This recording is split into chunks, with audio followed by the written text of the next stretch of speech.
ಸ್ನೇಹಿತರೆ, D V ಜಿಯವರೊಂದು ಮಾತಿದೆ, ಅನ್ನದಾತುರಕ್ಕಿಂತ ಚಿನ್ನದಾತುರ ತೀಕ್ಷ್ಣ. ಒಬ್ಬ ಹಸುವಿದ್ದವನು ಏನೋ ಕಿತ್ಕೊಂತಾನಲ್ಲ, ಅವನಿಗೊಂದು ಆತುರ ಇದೆ, ಒಂದಿಷ್ಟು ಕಳ್ತನ ಮಾಡಿದ್ರು ತಿನ್ನೋಷ್ಟು ರೆಡಿ ಇರ್ತಾನಲ್ಲ. ಅದಕ್ಕಿಂತ ದೊಡ್ಡ ಕಳ್ಳ ಯಾರು ಅಂದರೆ ಚಿನ್ನದ ಆತುರ ಇದ್ದವನು. ಅದು ಇನ್ನೂ ಪವರ್ಫುಲ್ ಇರುತ್ತೆ ಆ ಡಿಸೈರ್. ಅನ್ನದಾತುರಕ್ಕಿಂತ ಚಿನ್ನದಾತುರದ ಡಿಸೈರ್ ಇಸ್ ಮೋಸ್ಟ್ ಪವರ್ಫುಲ್. ಚಿನ್ನದಾತುರಕ್ಕಿಂತ ಹೆಣ್ಣು ಗಂಡೊಲವು. ಚಿನ್ನವನ್ನು ಹೊಡೆಯೋನಿಗಿಂತನೂ, ಚಿನ್ನವನ್ನು ಕಳ್ತನ ಮಾಡೋನಿಗಿಂತನೂ, ಲ್ಯಾಂಡ್ ಗ್ರಾಬರ್ಗಿಂತನೂ ಮೋಸ್ಟ್ ಕೆಟ್ಟ ಡಿಸೈರ್, ಪವರ್ಫುಲ್ ಡಿಸೈರ್ ಅಂದರೆ ಹೆಣ್ಣು ಗಂಡು ಒಲವು. ಹುಡುಗಿಗೆ ಹುಡುಗನ, ಹುಡುಗನಿಗೆ ಹುಡುಗಿಯ ಒಲವು. ಇಲ್ಲಿ ನೀವು ಹಾಳಾಗ್ತಾ ಇದ್ದೀರಿ. Be careful. ಇದರ ಆಚೆಗೆ ಒಂದಿದೆ ಮನ್ನಣೆಯ ದಾಹ ಅಂತ. ನಾನು ಎಲ್ಲರಿಗಿಂತ ಪಾಪ್ಯುಲರ್ ಆಗಬೇಕು, ಐಡೆಂಟಿಟಿ ಬೇಕು ಅಂತ ಹೊರಡ್ತೀವಲ್ಲ, ಅದು ಇನ್ನೂ ತೀಕ್ಷ್ಣತಮವಾಗಿರುತ್ತೆ ಅಂತ ಹೇಳ್ತಾರೆ. ಹಾಗಾಗಿ ನೀವು ಹೆಣ್ಣು ಗಂಡೊಲವು ವಿಚಾರದಲ್ಲಿ ಅಟ್ಲೀಸ್ಟ್ 13 to 23 ವೆರಿ ಕೇರ್ಫುಲ್ ಆಗಿರಬೇಕು. ಬೆನಿಫಿಟ್ಸ್ ಆಫ್ ಬ್ರಹ್ಮಚರ್ಯ. ಬ್ರಹ್ಮಚರ್ಯದಿಂದ ಏನೇನು ಬೆನಿಫಿಟ್ಸ್ ಇದೆ? ಸಿಂಪ್ಲಿ ಬ್ರಹ್ಮಚರ್ಯ ಇಷ್ಟೆಲ್ಲ ಹೇಳಿದ್ರಿ, ಏನು ಬೆನಿಫಿಟ್ಸ್ ಇದೆ ಸರ್? Very simple. ನಿಮ್ಮ ಫೋಕಸ್ ಅಕ್ಕರ ಇಂಪ್ರೂವ್ ಆಗುತ್ತೆ. ಯು ಕಾಂಟ್ ಇಮ್ಯಾಜಿನ್ ಎಷ್ಟು ಇಂಪ್ರೂವ್ ಆಗುತ್ತೆ ಅಂತಂದರೆ, ಇದ್ರ ಮೇಲೆ ನಾನು ಎಕ್ಸ್ಪೆರಿಮೆಂಟ್ ಮಾಡಿದ್ದೀನಿ. ಅಟ್ ದ ಏಜ್ ಆಫ್ 23 ನಾನು ಬ್ರಹ್ಮಚರ್ಯ ಪಾಲನೆ ಮಾಡ್ದೋನೆ. ಅಲ್ಲೇನು ಡೌಟ್ ಇಲ್ಲ. Physically, mentally, emotionally improved focus. ನೀವು ಎಷ್ಟು ಯೋಚನೆ ಮಾಡ್ತೀರೋ, ಏನು ಥಾಟ್ ಮಾಡ್ತೀರೋ ಅದೆಲ್ಲ ಮಾಡ್ಬೋದು. ಫಿಸಿಕಲಿ ಎಷ್ಟು ಸ್ಟ್ರೆಂತ್ ಇರ್ತೀರಾ ಅಂದರೆ, ಇನ್ನು ಯೂನಿವರ್ಸಿಟಿ ಲೆವೆಲ್ ನಾನು 12.5 ಕಿಲೋಮೀಟರ್ ಕ್ರಾಸ್ ಕಂಟ್ರಿ ಓಡ್ತಾ ಇದ್ದೆ. 12.5 ಕಿಲೋಮೀಟ್ರ್ ಫಿಸಿಕಲಿ ಅಷ್ಟು ಸ್ಟ್ರೆಂತ್. 1 ಇಯರ್ ನಾನು ಕ್ರಾಸ್ ಕಂಟ್ರಿ ಅಟೆಂಡ್ ಮಾಡಿದ್ದೀನಿ. ನೆಕ್ಸ್ಟ್ ಇಯರ್ ನನಗೆ ಕ್ರಾಸ್ ಕಂಟ್ರಿ ಬೇಡ ಅನಿಸ್ತು, ಯೋಗ ಮಾಡೋಕ್ಕೆ ಸ್ಟಾರ್ಟ್ ಮಾಡಿದೆ. ಕಾಲನ್ನು ತೆಗೆದು ತಲೆ ಮೇಲೆ ಹಿಂಗೆ 2 ಕಾಲು ಹಾಕುವಷ್ಟು ಫಿಸಿಕಲಿ ಹೆಲ್ತ್ ಸ್ಟ್ರೆಂತ್ ಬರುತ್ತೆ. Energy level increases. ನಿಮ್ಮಲ್ಲಿರೋ ಸಾಮರ್ಥ್ಯ ಯು ಕ್ಯಾಂಟ್ ಇಮ್ಯಾಜಿನ್. ಒಂದು ಗುಂಪಲ್ಲಿ ಬರ್ತಾ ಇದ್ದರೆ ನಿಮ್ಮ ಪ್ರಭೆ ಎದ್ದು ಕಾಣ್ತಾ ಇರುತ್ತೆ. ಕಾನ್ಫಿಡೆನ್ಸ್ ಲೆವೆಲ್ ಹಾಗೆ ಹೀಗಿರಲ್ಲ. ಯಾರಿಗಂದ್ರೂ ಡೋಂಟ್ ಕೇರ್. ಯಾಕಂದರೆ ಅಷ್ಟು ನಿಮ್ಮ ಆತ್ಮವಿಶ್ವಾಸ ತುಂಬ್ಕೊಂಡಿರುತ್ತೆ.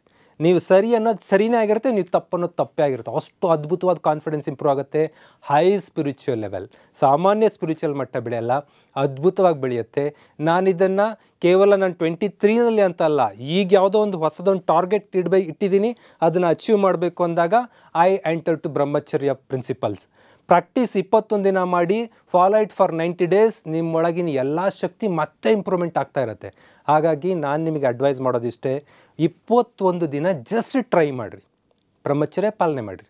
ಆಮೇಲೆ ಒಂದು 3 ತಿಂಗಳು ಅನುಸರಿಸಿ, ಕಷ್ಟಪಡಿ. ಸ್ವಲ್ಪ ಕಷ್ಟ ಆಗುತ್ತೆ.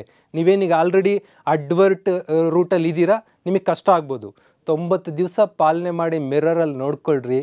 ನಿಮ್ಗೆ ಏನು ಮೇಲೆ ಹೇಳಿರೋ ಎಲ್ಲ ಕಂಟೆಂಟ್ ಆಗಿಲ್ಲ ಅಂತಂದರೆ comment to this video, it's useless your talk ಅಂತ.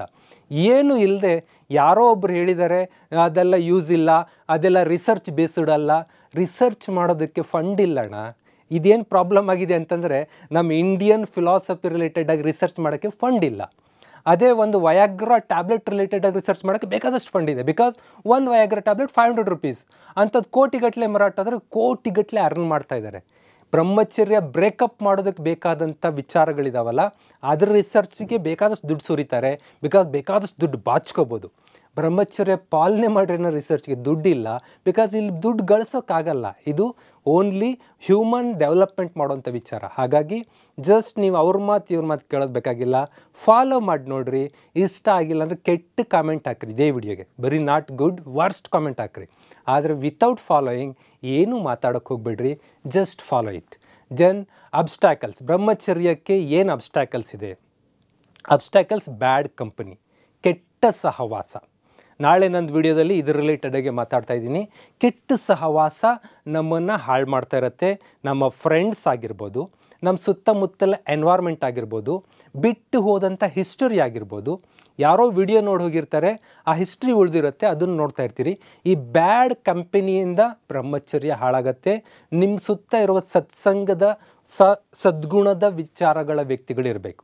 ನಂಬರ್ 2, ಬ್ಯಾಡ್ ಕಂಟೆಂಟ್ಸ್. ಅದು ವಿಡಿಯೋ ಆಗಿರ್ಬೋದು, ಅದು ಟೆಕ್ಸ್ಟ್ ಅಂದರೆ ಅಕ್ಷರಗಳಾಗಿರ್ಬೋದು, ಅಥವಾ ಅದು ಲೈವ್ ಆಗಿ ನೀವು ನೋಡೋದಾಗಿರ್ಬೋದು. ತುಂಬ ನಾವೇ ಹೇಳ್ತಾ ಇರ್ತೀವಿ, ನಿಮ್ಮ ದೇಹವನ್ನು ಪ್ರದರ್ಶನ ಮಾಡಬೇಡ್ರಿ ಅಂತಿದ್ದಂಗೆ ಇದು ವ್ಯಕ್ತಿ ಸ್ವಾತಂತ್ರ್ಯ, ಹಾಗೆ ಹೀಗೆ ಅಂತೆಲ್ಲ ಮಾತಾಡ್ತಾ ಇರ್ತಾರೆ.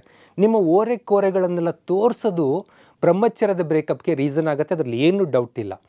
Why the media, why the films are make like that? ಯಾಕೆ ಹಂಗೆ ಮಾಡ್ತಾರೆ? ಅವರಿಗೆ ಹೆಚ್ಚು ಕಮರ್ಷಿಯಲ್ ಆಗಿ ಅರ್ನ್ ಮಾಡಬೇಕು. ಯಾಕೆಂದರೆ ಜನಕ್ಕೆ ಯಾವುದು ಮಜಾ ಕೊಡುತ್ತೋ ಅದ್ರ ಕಡೆ ಗ್ರಾವಿಟಿ ಹೋಗ್ತಾರೆ. ಅದು ಹೋಗೋದು ತಡಿಬೇಕು ಅಂದರೆ ಕಂಟೆಂಟ್ಸ್ಗಳಿಂದ ಅವಾಯ್ಡ್ ಮಾಡ್ತಾ ಬರ್ರಿ. ಬ್ಯಾಡ್ ವಿಡಿಯೋಸ್ ಅಂದರೆ ಬರೀ ಬ್ಲೂ ಫಿಲ್ಮ್ಸ್ ರಿಲೇಟೆಡ್ ಹೇಳ್ತಾ ಇಲ್ಲ ನಾನು.